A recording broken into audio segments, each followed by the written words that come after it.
ஆசிரியர்கள் அனைவருக்கும் வணக்கம். இந்த வீடியோவில் நம்ம என்ன பார்க்க போகிறோம் அப்படின்னா, 7ஆம் வகுப்பு சோசியலில் முக்கியமாக அந்த பேப்பர் 2க்கு வந்து பார்த்திங்க அப்படின்னா பாலிட்டி, ஹிஸ்ட்ரி, எக்கனாமி, ஜாகிரஃபி இந்த நாளையுமே மொத்தமாக ஒரே வீடியோவில் நம்ம வந்து கம்ப்ளீட் வந்து பண்ண போகிறோம். சரியா? ஒரு எத்தனை கேள்விகள் அப்படின்னா ஒரு 150 கேள்விகள். நீங்கள் என்ன பண்ண போகிறீங்க அப்படின்னா 7ஆம் வகுப்பில் முதல் பருவம், 2ஆம் பருவம், 3ஆம் பருவம் நல்லா வந்து படிச்சுக்கோங்க. படிச்சுட்டு இந்த வீடியோவை வந்து பாருங்கள். இதில் ஒரு 150 முக்கியமான கேள்விகள் வந்து இருக்குது. ஒரு சில பாடங்களில் கேள்விகள் வந்து எடுத்துருக்க மாட்டோம். அது நம்ம அடுத்தடுத்து நம்ம வந்து கொடுப்போம். ஓகேவா? சரி, இப்போ நீங்கள் வீட்டிலேருந்து ப்ரிப்பேர் பண்ணுறீங்க அப்படின்னு சொல்லி நீங்கள் வந்து சொல்லிக்கிறீங்க. ஸோ பேப்பர் 2 சோசியலுக்கு வந்து பார்த்தீங்க அப்படின்னா நம்ம 50 டேஸ் ஸ்டடி பிளான் வந்து அடுத்து வந்து கொடுக்குறதா வந்து பிளான் பண்ணியிருக்கேன். உங்களுக்கு விருப்பம் இருக்குது அப்படின்னா நீங்கள் என்ன பண்ணுங்க அப்படின்னா கமெண்ட் வந்து பண்ணுங்கள், ஜாயின் பண்ணலாம் அப்படின்னு சொல்லிட்டு கமெண்ட் வந்து பண்ணுங்கள். ஒரு சின்ன அமௌண்ட் வந்து நீங்கள் வந்து பே பண்ணுற மாதிரி இருக்கும். ஸோ பெய்டு பேட்ச் தான். கீழே வந்து என்ன பண்ணுங்கள் அப்படின்னா கமெண்ட் வந்து பண்ணுங்கள். விருப்பம் இருக்குது அப்படின்னா கமெண்ட் பண்ணுங்கள். இல்லை நான் வந்து யூடியூப்லேயே வந்து பார்த்துக்கிடுவேன் அப்படின்னா அது ஒன்றும் பிரச்சனை இல்லை. பட் உங்களுக்கு சோசியல் அதாவது பேப்பர் 2க்கு வந்து பார்த்திங்க அப்படின்னா மொத்தமாக அதாவது சைக்காலஜி, இங்கிலீஷு, தமிழ், அதுக்கப்புறம் நம்ம சோசியலில் முக்கியமாக அந்த 60 கேள்விகள் இருக்கு இல்லையா, அதுக்கு நம்ம 6 to 12 வரைக்கும் நம்ம வந்து கவர் பண்ணி வந்து கொடுப்போம். ஒரு ஸ்டடி பிளானாக ஒரு டெஸ்ட் பேக்கேஜாக வந்து கொடுப்போம். விருப்பம் இருக்கிறவங்க கமெண்ட் வந்து பண்ணுங்கள். சரியா? சரி, நம்ம இப்போ வந்து கேள்விகள் வந்து போகலாம். முதல் கேள்வி வந்து பாருங்கள், மதுரை சுல்தானிய அரசை முடிவுக்கு கொண்டு வந்தவர் யார் அப்படின்னு சொல்லி கேட்டிருக்காங்க. மதுரையில் சுல்தானியங்கள் அதாவது டெல்லி சுல்தான்கள் இருக்காங்க இல்லையா, அவங்க வந்து ஆட்சியை வந்து தொடங்கியிருப்பாங்க. அந்த சுல்தானிய அரசை முடிவுக்கு கொண்டு வந்தவர் யார் அப்படின்னு கேட்குறாங்க. யார் அப்படின்னா குமார கம்பண்ணா. ஸோ குமார கம்பண்ணா அப்படிங்கிற ஒரு நபர் தான். இவர் வந்து விஜயநகர பேரரசை சார்ந்த ஒரு அரசர் அல்லது இளவரசர் அப்படின்னு சொல்லலாம். இவர் தான் என்ன பண்ணியிருப்பார் அப்படின்னா இந்த மதுரையில் சுல்தானிய அரசை வந்து முடிவுக்கு வந்து கொண்டு வந்திருப்பார். சரியா? கங்காதேவி அப்படிங்கிற ஒருத்தவங்க மதுரா விஜயம் அப்படிங்கிற நூலில் அழகாக வந்து குறிப்பிட்டிருப்பாங்க. அவங்க வேறு யாரும் இல்லை, இவரோட மனைவி தான். ஓகேவா? சரி, அடுத்து 2வது கேள்வி. பின்வரும் ராஜேந்திர சோழனை பற்றிய கூற்றுக்களை கருத்தில் கொள்க. இதில் எது சரி அப்படின்னு சொல்லி கேட்குறாங்க. சரியா? ஃபஸ்ட் நாளையும் நம்ம வந்து பார்த்துடலாம். கங்கை கொண்ட சோழன் என்ற பட்டத்தை சூட்டி கொண்டார். அவர் தெற்கு சுமத்ராவை கைப்பற்றினார். சோழர்களின் அதிகாரத்தை நிலைநிறுத்தினார் என போற்றப்படுகிறார். ஸ்ரீ விஜயத்தை கைப்பற்ற அவருடைய கப்பற்படை உதவியது. இதில் எதெல்லாம் சரி அப்படின்னு சொல்லி கேட்குறாங்க. சரியா? இப்போ வந்து பாருங்கள், கங்கை கொண்ட சோழன் யார் அப்படின்னா இவர் தான்.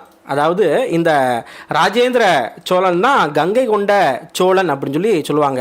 அதாவது கங்கையை கைப்பற்றியவர் அப்படின்னு சொல்லிட்டு இவர் வந்து பிரகடனப்படுத்திக்கிருப்பார். சரியா? ஸோ முதல் கூற்று வந்து கரெக்டு.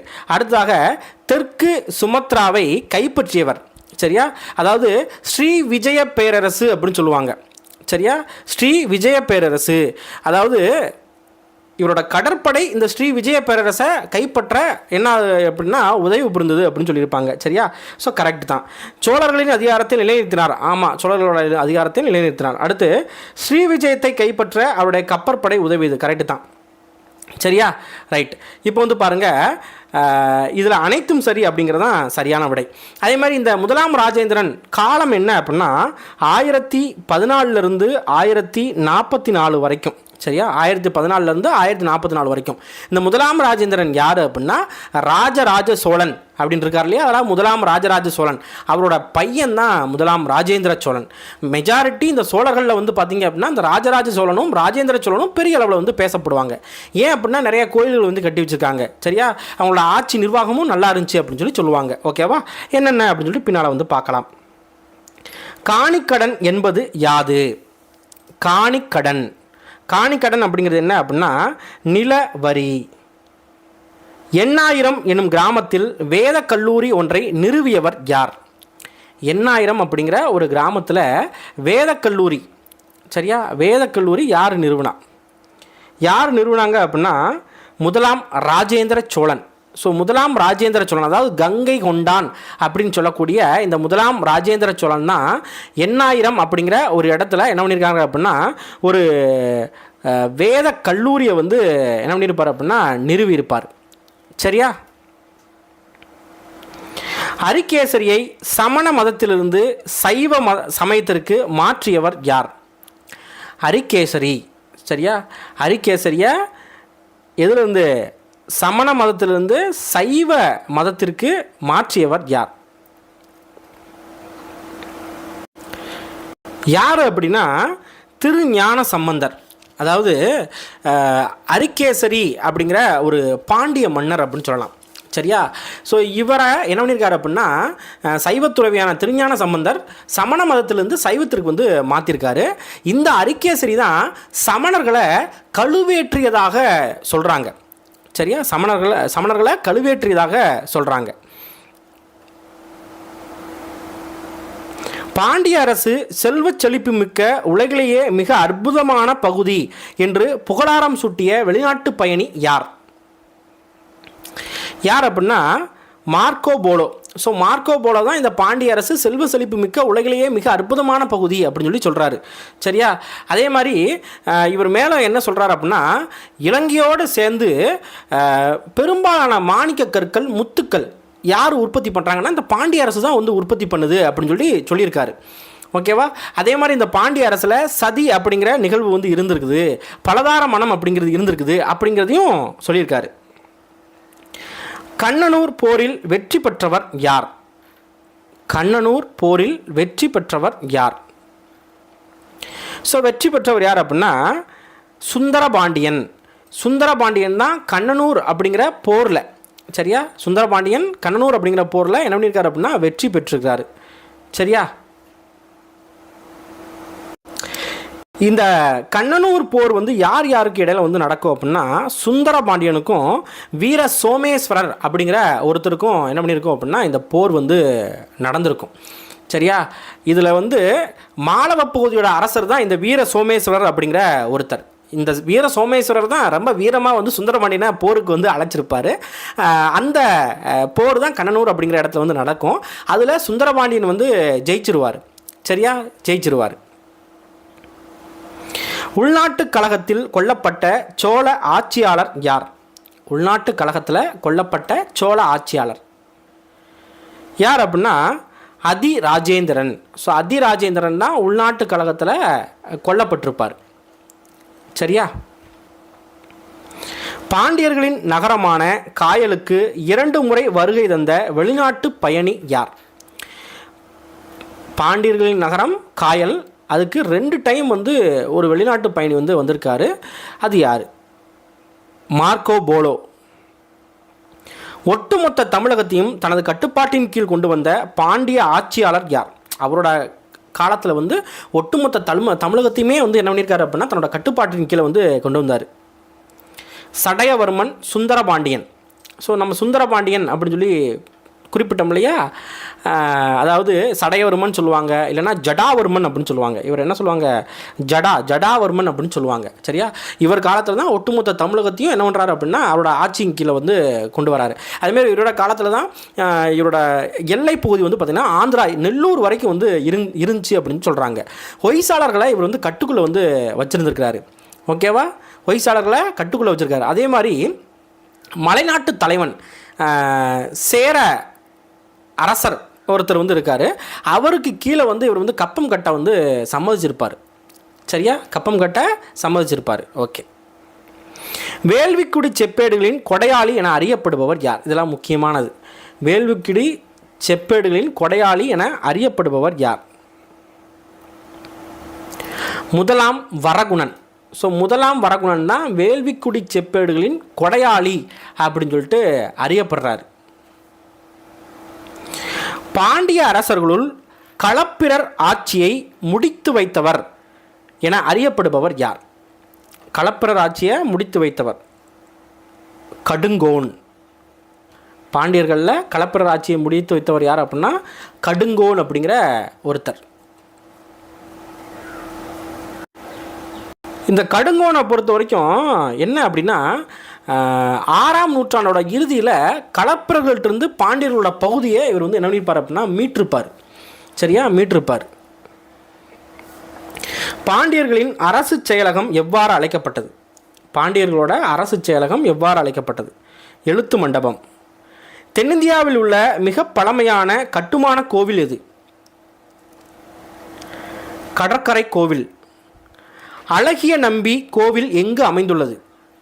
அழகிய நம்பி கோவில் எங்கு அமைந்துள்ளது? திருக்குறுங்குடி. தாராசுரம் ஐராவதீஸ்வரர் கோவிலை கட்டியவர் யார்? தாராசுரம் ஐராவதீஸ்வரர் கோயிலை கட்டியவர் யார்? இரண்டாம் ராஜராஜன். ஸோ இரண்டாம் ராஜராஜன் தான் தாராபுரம் ஐராவதீஸ்வரர் கோயிலை கட்டியிருப்பார்.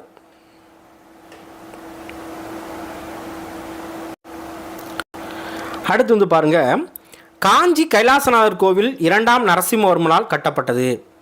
சரி. காஞ்சிபுரத்தில் உள்ள வைகுண்ட பெருமாள் கோவில் இரண்டாம் நந்திவர்மனால் கட்டப்பட்டது. சரி. குடைவரை கட்டடக்கலைக்கு முன்னோடியாக திகழ்ந்தவர் மகேந்திரவர்மன். சரி. அனைத்துமே சரிதான் இதில் வந்து வரும். துவார பாலகர்கள் என அறியப்படுபவர்கள் யார்? துவார பாலகர்கள் வாயில் காப்போர். இந்தியாவில் முஸ்லீம்களின் ஆட்சி கிபி 12ஆம் நூற்றாண்டில் யாரால் நிறுவப்பட்டது? முகமது கோரி. ஸோ 12ஆம் நூற்றாண்டில் இந்தியாவில் முஸ்லீம் ஆட்சி பொறுத்த வரைக்கும் முகமது கோரியால் நிறுவப்பட்டிருக்கும். டெல்லியில் குவாத் உல் இஸ்லாம் மஸ்ஜித் எனும் இந்தியாவின் மிக பழமையான மசூதியை கட்டியவர் யார்? யார் அப்படின்னா குத்புதீன் ஐபக். ஸோ டெல்லி சுல்தான்களில் இந்த குத்புதீன் ஐபக் வந்து வருவார். சரியா? ஸோ கோரி முகமது தான் வந்து என்ன பண்ணியிருப்பாங்க அப்படின்னா ஃபஸ்ட்டு ஆரம்பித்து வச்சுருப்பார். கோரி முகமது என்ன பண்ணுவார் அப்படின்னா அந்த நாட்டை விட்டு கிளம்பிடுவார். சரியா? அப்போ கிளம்புறப்ப வந்து பார்த்தீங்க அப்படின்னா அந்த கோரி முகமதோட அடிமை அப்படின்னு சொல்லக்கூடிய குத்புதீன் ஐபக்ட நம்ம இந்தியாவை கொடுத்துட்டு வந்து போயிடுவார். அந்த குத்புதீன் ஐபக் தான் மம்லூக் அப்படிங்கிற வம்சத்தை வந்து தொடங்கியிருப்பாங்க. மம்லூக் வம்சம். சரியா? அதாவது அடிமை வம்சம் அப்படி சொல்லுவாங்க. டெல்லி சுல்தான்கள் பொறுத்த வரைக்கும் அடிமை வம்சம், கில்ஜி வம்சம், துக்ளக் வம்சம், சையது வம்சம், லோடி வம்சம் அப்படின்னு சொல்லிட்டு 5 வம்சமாக வந்து பிரிச்சிருப்பாங்க. அதில் வம்சமாக இருக்கிற இந்த அடிமை வம்சத்தை தொடங்கினவர் இந்த குத்புதீன் ஐபக். சரியா? மம்லுக் வம்சம் பொறுத்த வரைக்கும் 1206 1290 வரைக்கும் வந்து ஆட்சி வந்து பண்ணியிருப்பாங்க. யாரெல்லாம் இந்த மம்லுக் வம்சத்தில் வருவாங்க அப்படின்னா குத்புதீன் ஐபக் வருவார். அடுத்ததாக இல்துமிஷ் அப்படிங்கிற ஒருத்தர் வந்து வருவார், முக்கியமான நபர். அடுத்து ரஷ்யா சுல்தானா வருவாங்க, பால்பன் வருவாங்க. சரியா? இவங்களாம் ரொம்ப ரொம்ப முக்கியமானவங்க இந்த அடிமை வம்சத்தில். இராணுவ அதிகாரிகளுக்கு வழங்கப்பட வேண்டிய ஊதியத்திற்காக கொடுக்கப்பட்ட நிலங்கள் இக்தாக்கள் ஆகும். இந்த நிலத்தை பெற்றவர் முக்தி என்று அழைக்கப்பட்டார். இந்த 2 கூற்றும் சரியா தவறா அப்படின்னு சொல்லி கேட்டிருக்காங்க. சரியா? ஸோ இந்த 2 கூற்றுமே வந்து என்ன அப்படின்னா தவறு. 2மே சரி, தவறு இல்லை, 2மே சரி. ஓகேவா? மாற்றி சொல்கிறோம் பாருங்கள்.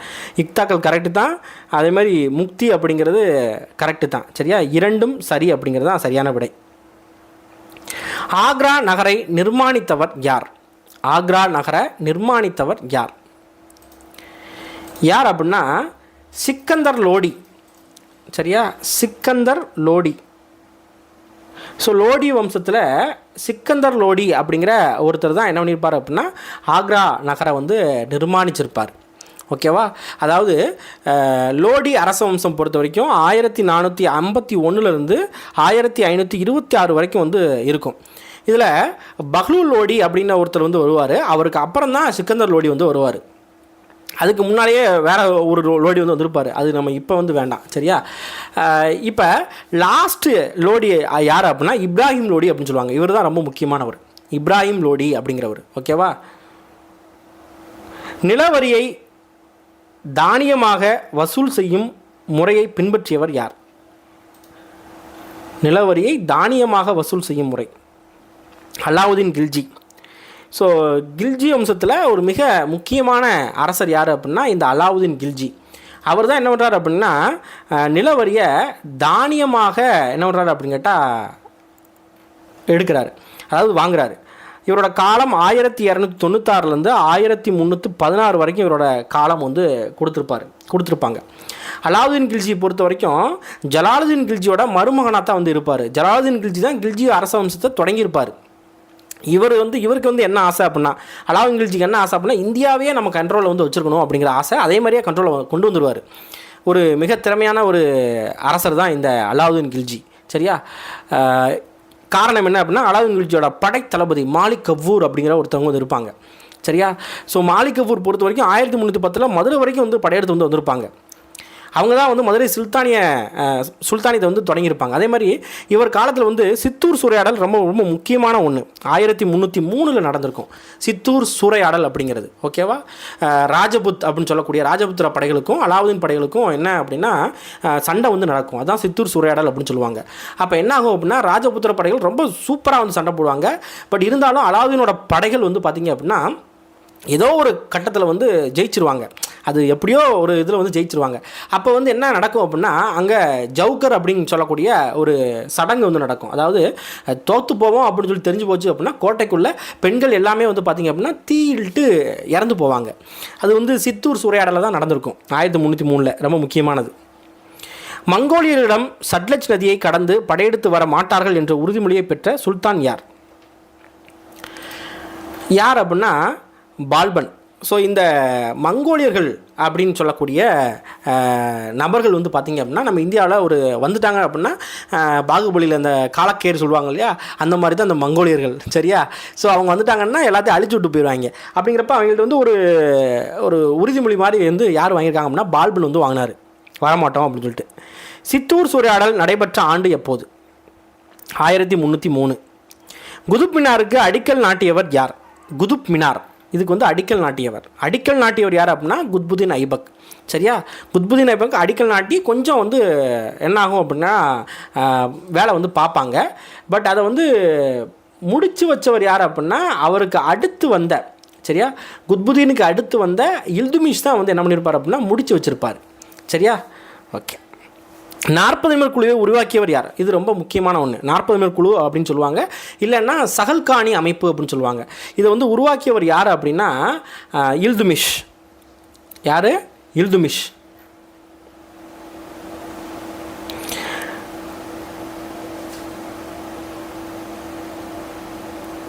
டெல்லியானது காலியாக கைவிடப்பட்டதாக ஆனால் குறைந்த அளவு மக்களுடன் இருந்தது என குறிப்பிட்டவர் யார்? டெல்லியானது காலியாக கைவிடப்பட்டதாக ஆனால் குறைந்த அளவு மக்களுடன் இருந்தது அப்படின்னு சொல்லிட்டு சொன்னவர் யார்? யார் சொன்னாங்க அப்படின்னா இபின் பதுதா. அடுத்து வந்து பாருங்கள், 1334 மதுரை தனி சுல்தானியமாக உருவானது. 1346 வங்காளம் சுதந்திர அரசானது. முகமது பின் துக்லபாத் எனும் புதிய நகரை நிர்மாணம் செய்ய அடிக்கல் நாட்டினார். இதில் எதெல்லாம் சரி அப்படின்னு சொல்லி கேட்குறாங்க.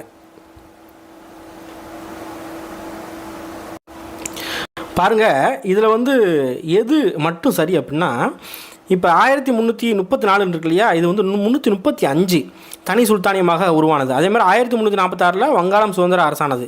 முகமது பின் துக்ளக் அப்படின்னு கொடுத்துருக்காங்க. முகமது பின் துக்ளக் வந்து துக்லகாபாத் வந்து வரமாட்டார். யார் அப்படின்னா கியாசுதீன் துக்ளக் தான் துக்லகாபாத் அப்படிங்கிற ஒரு நகரை நிர்மாணம் செய்கிறதுக்காக அடிக்கல் வந்து நாட்டியிருப்பார். அப்படிங்கிறப்ப ரெண்டாவது கூற்று மட்டும்தான் வந்து சரி. ஓகேவா? ஸோ இங்கே வந்து ரெண்டாவது கூற்றுக்கு வந்து நான் ஆப்ஷனே கொடுக்கல. இந்த ஆப்ஷன் சியை வந்து வச்சுக்கோங்க, ரெண்டாவது கூற்று. ஓகேவா? ஒன்றுன்னு மட்டும் கொடுத்தாச்சு, ஆப்ஷன் சி. சரியா?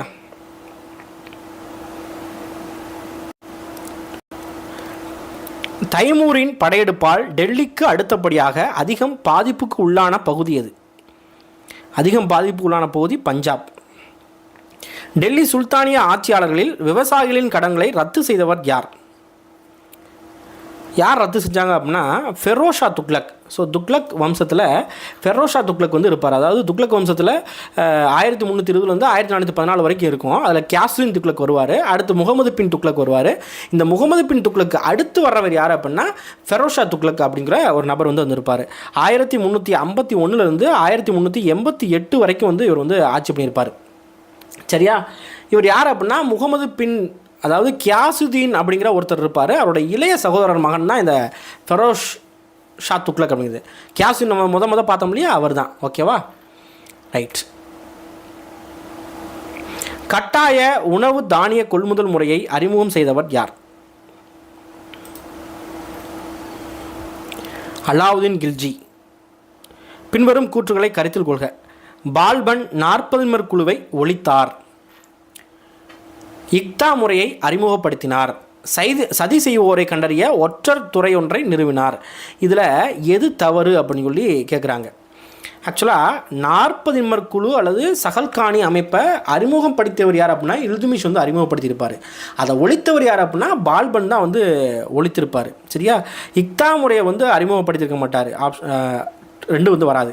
சதி செய்வோர் இதுக்கு வந்து ரைட் தான். சரியா, 2வது மட்டும் வந்து தவறு அப்படிங்கிறது தான் சரியான விடை. சமத்துவம் என்பது சமமாக நடத்துவது மட்டுமல்ல, வெகுமதி அளிப்பதிலும் சமத்துவம் இருப்பதாகும் என்று கூறியவர் யார்? யார் அப்படின்னா லாஸ்கி அப்படிங்கிற ஒருத்தர். சட்டத்தின் ஆட்சி என்ற கோட்பாடு எந்த நாட்டில் உள்ளது? இங்கிலாந்து. பொது வேலைவாய்ப்பில் அனைவரும் சமம் வாய்ப்பு அளிக்கும் இந்திய அரசியலமைப்பு சட்டப்பிரிவு என்ன? ஆர்டிகிள் 16. ஆர்டிகிள் 14 வந்து சட்டத்தின் முன் அனைவரும் சமம், 15 வந்து பாகுபாடு காட்டக்கூடாது, 16 வந்து பொது வேலைவாய்ப்பில் சம வாய்ப்பு வந்து அளிக்கிறது, 17 தீண்டாமை ஒழிப்பு அப்படிங்கிறது. கீழ்கண்டவற்றில் ஒரு கட்சி முறை நடைமுறையில் இல்லாத நாடு எது? பிரான்ஸ். ஒரு அரசியல் கட்சியை தோற்றுவிப்பதற்கு குறைந்தபட்சம் எத்தனை உறுப்பினர்கள் வாக்காளர் அட்டையை கொண்டிருத்தல் வேண்டும்? குறைந்தபட்சம் 100 பேர் வந்து இருக்கணும். இந்தியாவில் காணப்படும் கட்சி முறை எது? இதெல்லாம் லட்டு கொஸ்டின். என்னது? பல கட்சி முறை அப்படிங்கிறது. அடுத்ததாக, ஒரு மாநில கட்சியாக அங்கீகரிக்கப்படுவதற்கு மாநில சட்டப்பேரவைக்கான தேர்தலில் குறைந்தபட்சம் 6% வாக்குகளை பெற்றிருத்தல் வேண்டும். 30 தொகுதிகளுக்கு ஒரு மக்களவை தொகுதியில் வெற்றி பெற்றிருத்தல் வேண்டும். சட்டப்பேரவை தேர்தலில் குறைந்தபட்சம் 2 தொகுதிகளில் வெற்றி பெறுத்தல் வேண்டும். இதில் எது சரி அப்படின்னு சொல்லி கேட்குறாங்க. பாருங்கள், இதை பொறுத்த வரைக்கும் முதல் கூற்று வந்து சரி, 2வது கூற்று வந்து தவறு. ஏன் அப்படின்னா 30 தொகுதிகள் கிடையாது, 25 தொகுதிகளுக்கு ஒரு மக்களவை தொகுதி. அப்படி இல்லைன்னா சட்டப்பேரவை தேர்தலில் குறைந்தபட்சம் 2 தொகுதிகளில் வெற்றி பெற்றுதல் வேண்டும் அப்படின்னு சொல்லி சொல்லியிருப்பாங்க. சரியா, இது கரெக்டு தான். ஸோ எது சரி அப்படின்னா 1, 3 மட்டும் சரி. 1, 3 மட்டும் சரி. எந்த ஆண்டு வெளியிடப்பட்ட தேர்தல் சின்னங்கள் ஆணையின்படி அரசியல் கட்சிகளுக்கு சின்னங்கள் ஒதுக்கப்படுகிறது? 1968.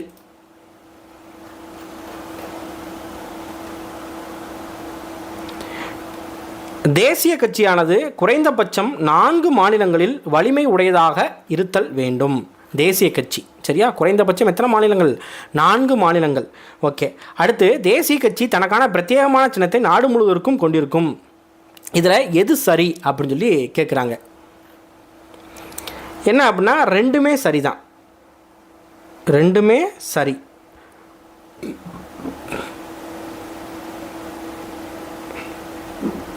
மத்திய தரைக்கடலில் கலங்கரை விளக்கம் என அழைக்கப்படுவது எது? ஸ்ட்ராம்போலி எரிமலை. நிலநடுக்க அலைகளை பதிவு செய்யும் கருவியின் பெயர் என்ன? சீஸ்மோகிராப். அடிமை வம்சம் காலம் என்ன? அடிமை வம்சம் காலம் நான் ஏற்கனவே சொன்னேன், 1206 1290 வரைக்கும். உலக மக்கள் தொகை தினம் எப்போது? ஜூலை 11.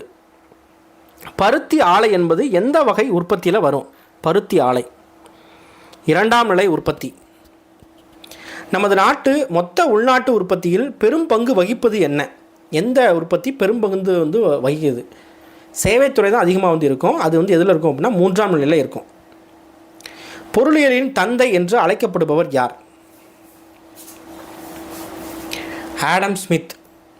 சமுதாய மாற்றம் காணும் முகவர் என்று அழைக்கப்படுபவர் யார்? தொழில் முனைவோர், அதாவது ஆண்டர்ப்ரனர் அப்படின்னு சொல்லி சொல்லுவாங்க. சரியா, அவங்கள தான் என்ன சொல்லுவாங்க அப்படின்னா சமுதாய மாற்றம் காணும் முகவர் அப்படின்னு சொல்லி சொல்லுவாங்க. சரியா, ரைட். அடுத்ததாக, தலைக்கோட்டை போர் நடைபெற்ற ஆண்டு எப்பொழுது? தலைக்கோட்டை போர்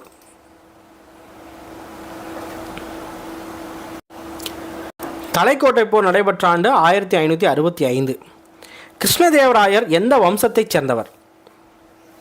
அதாவது இவங்கெல்லாம் விஜயநகர வம்சத்தைச் சேர்ந்தவர். சரியா, விஜயநகரத்தில் சாளுவ, துளுவ, ஆரவீடு, சங்கம அப்படின்னு சொல்லிட்டு வரிசையாக வந்துருக்கும். அதாவது சங்கம, சாளுவ, துளுவ, ஆரவீடு அப்படின்னு சொல்லிட்டு.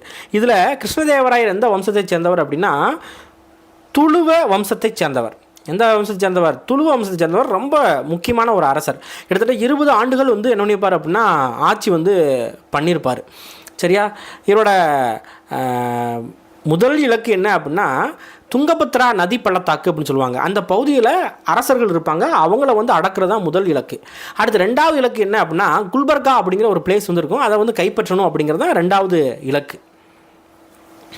மதுரை சுல்தானிய அரசை முடிவுக்கு கொண்டு வந்தவர், இது நம்ம ஏற்கனவே கேட்டுட்டோம், குமார கம்மண்ணா. ஆரவீடு வம்சத்தின் தலைநகரமாக விளங்கியது எது? ஆரவீடு வம்சம் தலைநகரமாக எது விளங்குது அப்படின்னா பெனுகொண்டா. கூற்று: விஜயநகர படைகள் இந்தியாவில் அதிகம் அச்சுறுத்தக்கூடிய படையாக இருந்தது. இது சரியா? சரிதான். அதுக்குரிய காரணம் என்ன அப்படின்னா வெடிமருந்து ஆயுதங்களும் குதிரைப்படையும் ஒருங்கிணைக்கப்பட்டது அப்படிங்கிறது. சரியா? கூற்று காரணம் சரி, அதே மாதிரி சரியான விளக்கம். பாமினி வம்சத்தில் எத்தனை அரசர்கள் இடம்பெற்றுள்ளனர்? 18. அலாவுதீன் ஹசன் ஷா யாருடைய முயற்சியால் முல்தானில் கல்வி கற்றார்? ஜாபர் கான். அதாவது அலாவுதீன் ஹசன் ஷா யாருடைய முயற்சியில் முல்தானில் கல்வி கற்றார்? ஜாபர் கான் அப்படிங்கிற ஒருத்தரோட முயற்சியால் கல்வி கற்றிருப்பார். இப்போ இந்த பாமினி வம்சம் அப்படின்னு சொல்லி இருக்கு இல்லையா, இந்த பாமினி வம்சத்தை பற்றி ஒரு சில விஷயங்கள் சொல்கிறேன். 1347 அலாவுதீன் ஹசன் அப்படின்னு சொல்லக்கூடிய ஹசன் கங்கு பாமினி அப்படின்னு சொல்லுவாங்க. அவர் தான் என்ன பண்ணியிருப்பார் அப்படின்னா பாமன் ஷா அப்படிங்கிற பேரில் பாமினி நகரத்தை வந்து உருவாக்கியிருப்பார், பாமினி அரசை வந்து உருவாக்கியிருப்பார். சரியா? அடுத்து பிறப்பால் முகமது கவான் பாரசீகர் ஆவார். அதாவது முகமது கவான் அப்படிங்கிற ஒரு நபர் வந்து ரொம்ப முக்கியமான ஆள். முகமது கவான் இல்லைன்னா மஹமது கவான் அப்படின்னு சொல்லுவாங்க. சரியா? அடுத்து இவர் கவிஞர், உரைநடை எழுத்தாளர். அடுத்தாக பீடாரில் அமைந்துள்ள இவருடைய உலக புகழ்பெற்ற மதராசா 3000 கையெழுத்து பகுதியில் கொண்ட நூலகத்தை கொண்டிருந்தது. இந்த மூன்றுமே வந்து பார்த்திங்க அப்படின்னா சரியான கூற்று தான்.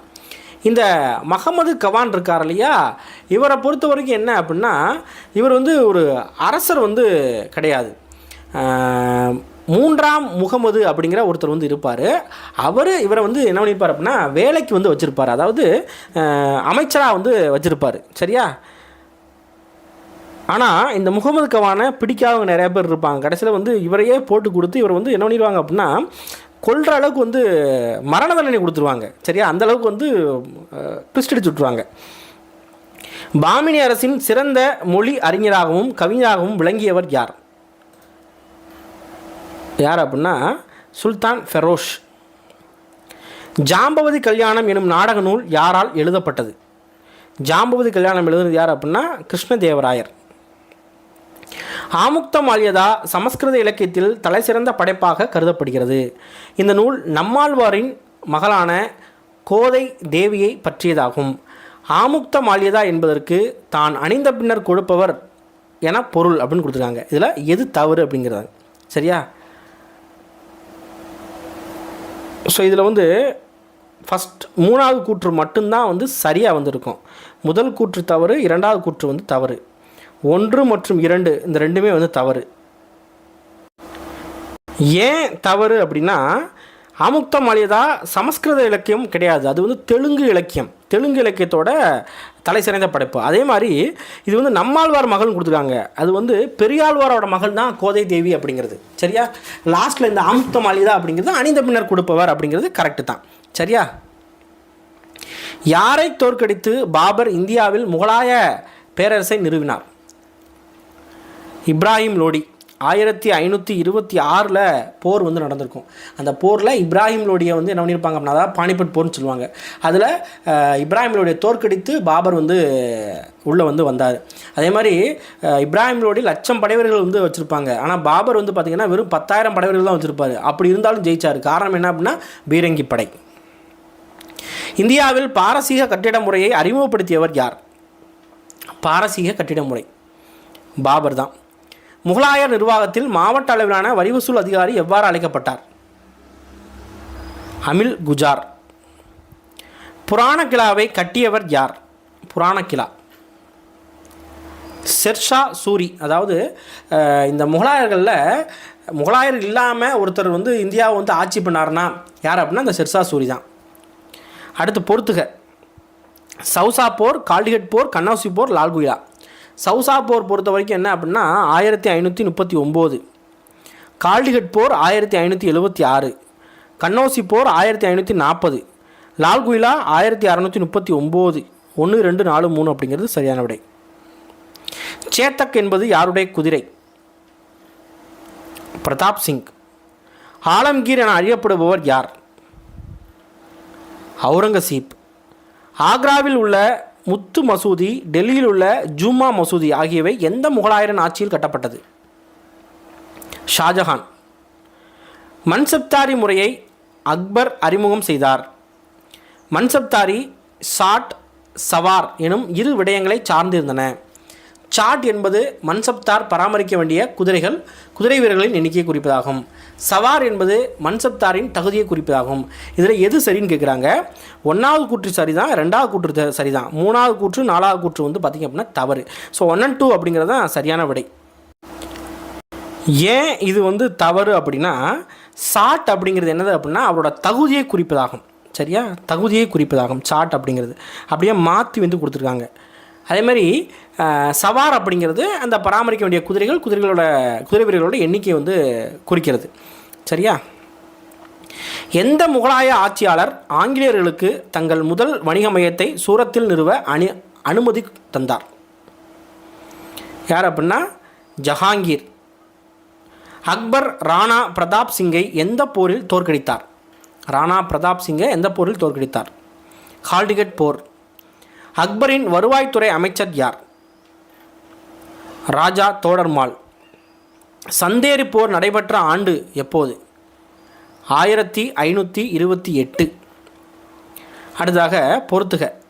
மஜும்தார், சச்சீவ், சுமந்த், வாக்கியநாவிஸ். மஜும்தார் அப்படின்னா என்ன அர்த்தம் அப்படின்னா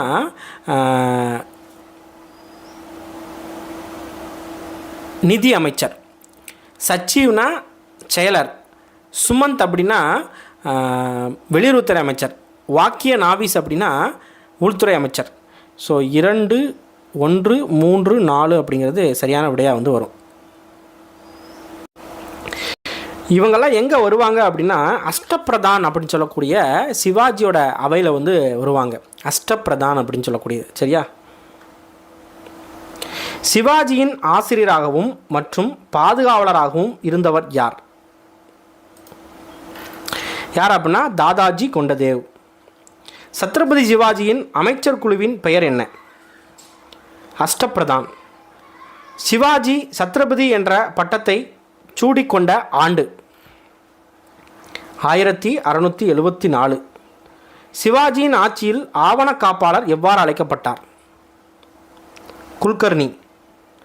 சிவாஜியின் பேரன் ஷாஹு 1708 முதல் 1749 வரை ஆட்சி புரிந்தார். ஷாஹு என்றால் உண்மையானவர் என்று பொருள். இப்பெயர் அவுரங்கசீப்பால் வைக்கப்பட்டது. இதில் எது சரி அப்படின்னு சொல்லி கேட்டிருக்கிறாங்க. ஸோ எது சரி அப்படின்னா 1வது கூற்றும் 3வது கூற்றும் சரி. சரியா. 2வது கூற்று வந்து பார்த்திங்க அப்படின்னா தவறு. ஷாஹு அப்படின்னா என்ன அர்த்தம் அப்படின்னா நேர்மையானவர் அப்படின்னு சொல்லி அர்த்தம். சரியா, நேர்மையானவர் அப்படின்னு சொல்லி அர்த்தம். அதே மாதிரி இந்த ஷாஹு அப்படிங்கிற பெயர் அவுரங்கசீப்பால் தான் வந்து வைக்கப்பட்டிருக்குது.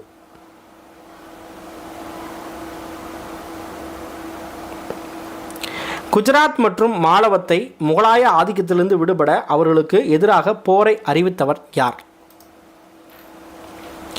பாஜிராவ். பேஷ்வாக்களின் முக்கிய வருவாய் அலுவலர்?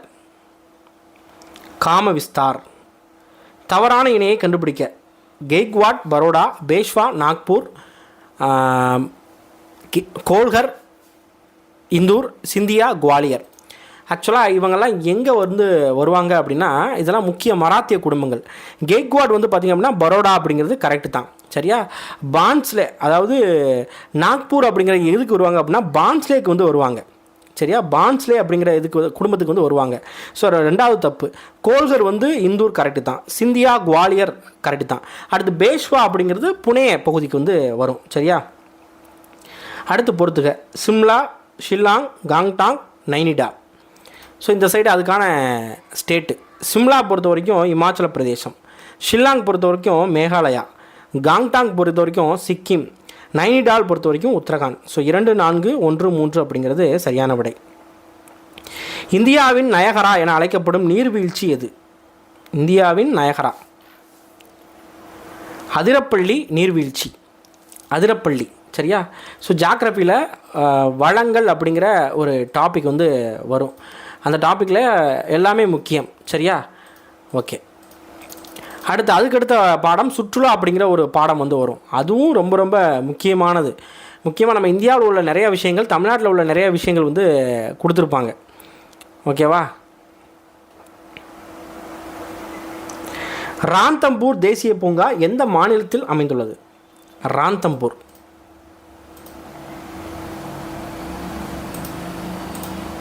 ஸோ எந்த மாநிலம் அப்படின்னா ராந்தம்பூர் ராஜஸ்தான் மாநிலத்தில் அமைந்துள்ளது. மலைகளின் இளவரசி என்று அறியப்படுவது எது? மலைகளின் இளவரசி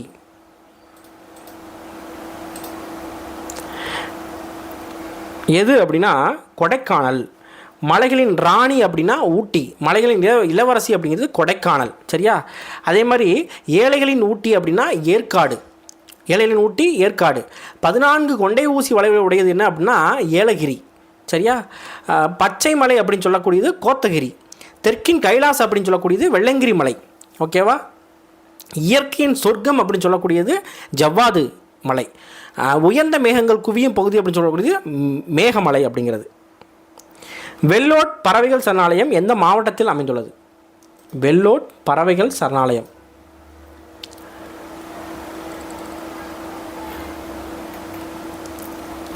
ஈரோட்டில் இருக்குது.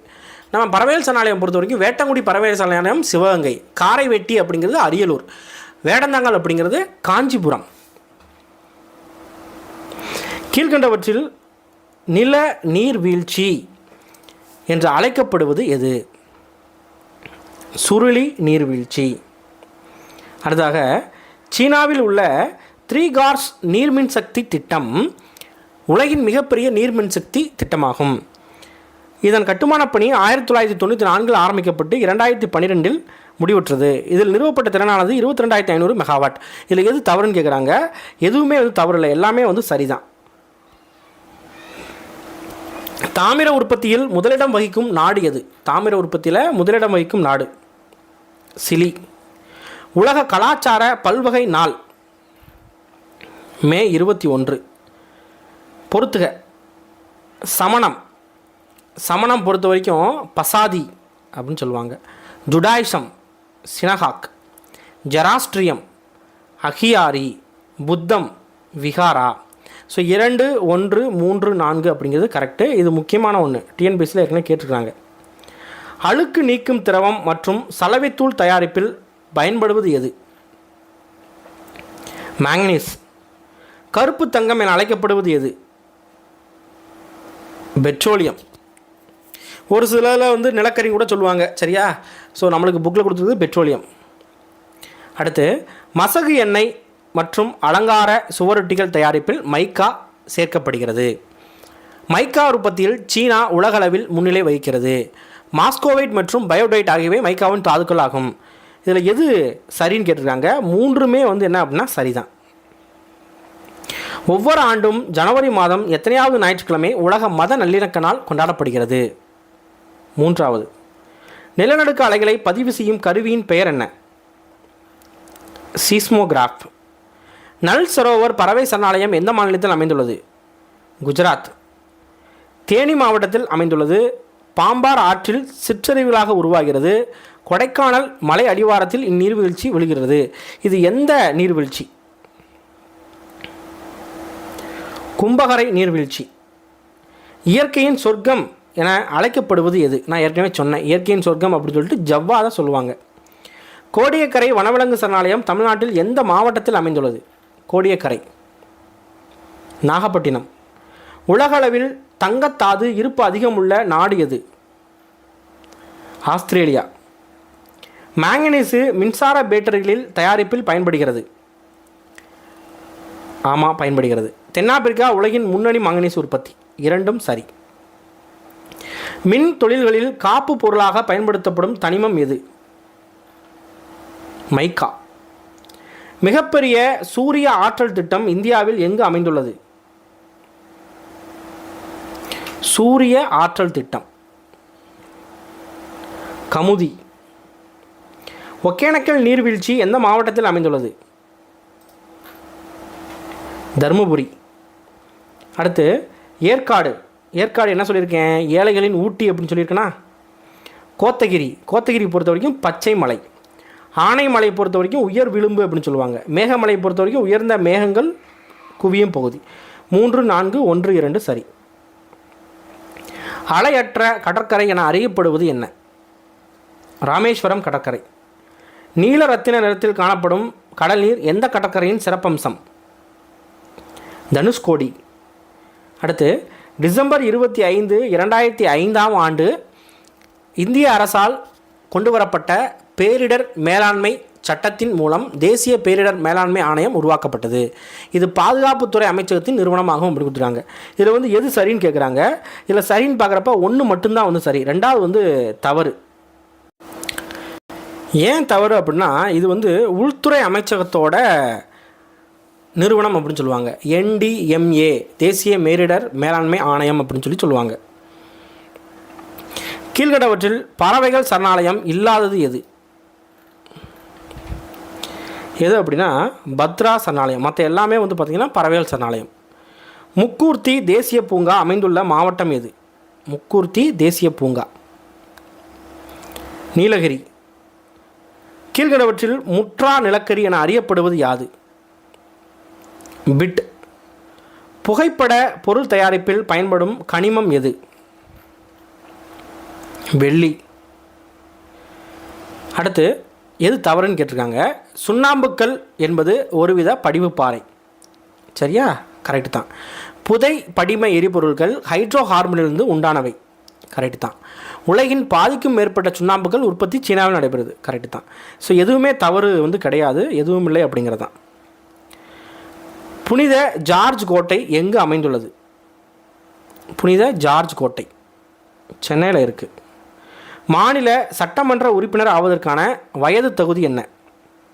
25 எம்எல்ஏவுக்கு. மாநில அரசு என்பது மாநில அரசின் துறைகளும் வரும், சட்டமன்றமும் வரும். ANB அப்படிங்கிறது கரெக்டு. மாநில நிர்வாகத்தின் ஒட்டுமொத்த தலைவர், ஒட்டுமொத்த தலைவர் ஆளுநர். முதலமைச்சர் என்பவர் யார்? பெரும்பான்மை கட்சியின் தலைவர். ஆளுநரை நியமனம் செய்பவர் யார்? ஆளுநரை நியமனம் செய்பவர் யார் அப்படின்னா குடியரசுத் தலைவர். இந்தியா கூட்டாட்சி முறை அரசாங்கத்தை கொண்டது. கூட்டாட்சி முறையா? ஆமாம், கூட்டாட்சி முறை தான். இந்திய அரசியல் அமைப்பின் அதிகாரம் மத்திய மற்றும் மாநில அரசுக்கு இடையே பகிர்ந்தளிக்கப்பட்டுள்ளது. ரெண்டுமே சரிதான். அதே மாதிரி விளக்கமும் சரி. விஜயநகர தூண்களில் பெரும்பாலும் காணப்படும் விலங்கு எது? குதிரை. அக்பர் ராணா பிரதாப்பை எந்த போரில் தோற்கடித்தார்? கால்டிகட். ஷெர்ஷா டெல்லியில் யாருடைய அரண்மனையை அழித்தார்? ஹுமாயூன். வரிகள் என்பவை ஒருவர் அரசுக்கு செலுத்த வேண்டிய கட்டாய பங்களிப்பாகும் என்று கூறியவர் யார்? செலிக்மேன். பின்வருவனவற்றில் எது மறைமுக வரி அல்ல? சொத்து வரி. இது நம்ம டைரக்ட் டேக்ஸில் வரும். பின்வரும் கூற்றுகளை கருத்தில் கொள்க. தூய்மை பாரத வரி 2015ஆம் ஆண்டு நவம்பர் 15ஆம் நாள் தொடங்கப்பட்டது. இதன் வரி விகிதம் 0.5. ஸோ இரண்டும் சரி. 2003ஆம் ஆண்டில் எந்த மாநிலத்தில் முதலில் மதிப்பு கூட்டு வரி அறிமுகப்படுத்தப்பட்டது? ஹரியானா. சரக்கு மற்றும் சேவை வரி இந்தியா முழுவதும் எப்போது செயல்படுத்தப்பட்டது? 2017 ஜூலை 1. கீழ்கண்ட எந்த பொருளுக்கு சரக்கு மற்றும் சேவை வரியிலிருந்து விலக்கு அளிக்கப்படுகிறது? உணவு தானியங்கள். தென்னிந்தியாவில் உள்ள மிக பழமையான கட்டுமான கோவில் எது? கடற்கரை. ஒரு 2-3 கொஸ்டின் ரிப்பீட்டடாக வந்திருக்குது. சரியா? ரைட். அழகிய நம்பி கோவில் எங்கு அமைந்துள்ளது? திருக்குறுங்குடி.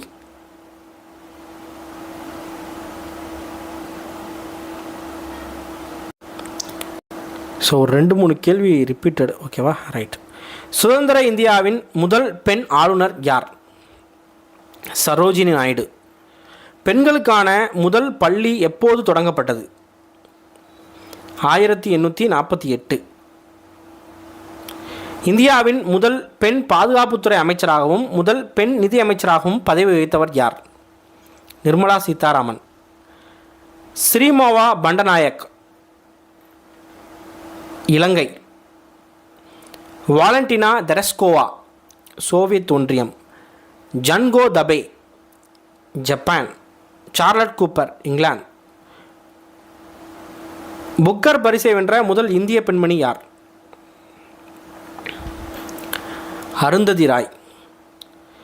உலகின் முதல் பெண் பிரதம மந்திரி ஸ்ரீமோவா பண்டாரநாயக். எவரெஸ்ட் சிகரத்தை அளவிட்ட முதல் பெண்மணி ஜன்கோ தபே. ரெண்டுமே சரிதான். உச்சநீதிமன்ற முதல் பெண் நீதிபதி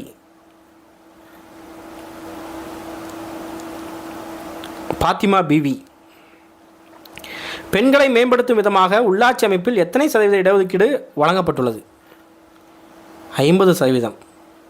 மாநிலத்தில் இளம் வயது அமைச்சராக சுஷ்மா ஸ்வராஜ் எந்த மாநிலத்தின் அமைச்சரவையில் அமைச்சரானார்?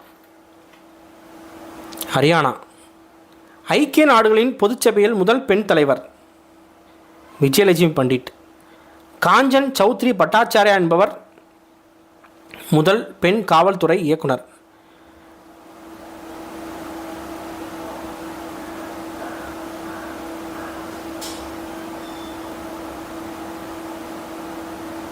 மாமல்லபுரத்தில் உள்ள நினைவு சின்னங்களும் கோவில்களும் யுனெஸ்கோவால் எப்போது அங்கீகரிக்கப்பட்டது? 1984. சித்தன்னவாசல் எந்த மாவட்டத்தில் அமைந்துள்ளது? புதுக்கோட்டை. கூற்று 1. 2011 மக்கள் தொகை கணக்கெடுப்பின்படி தமிழ்நாட்டில் சமணர்களின் எண்ணிக்கை 83,359. மொத்த மக்கள் தொகையில் 0.12%. இரண்டும் சரி. கோல்பட்டி மாவட்டம் கழுகுமலையில் அமைந்துள்ள சமணர் கோவில் எந்த நூற்றாண்டைச் சேர்ந்தது? 8. சுனாமி என்ற சொல் எந்த மொழி சொல்லிலிருந்து பெறப்பட்டது? ஜப்பானிய. மாவட்ட அளவிலான பேரிடர் மேலாண்மைக்கு பொறுப்பு வகிக்கும் அமைப்பு எது? மாவட்ட பேரிடர் மேலாண்மை ஆணையம்.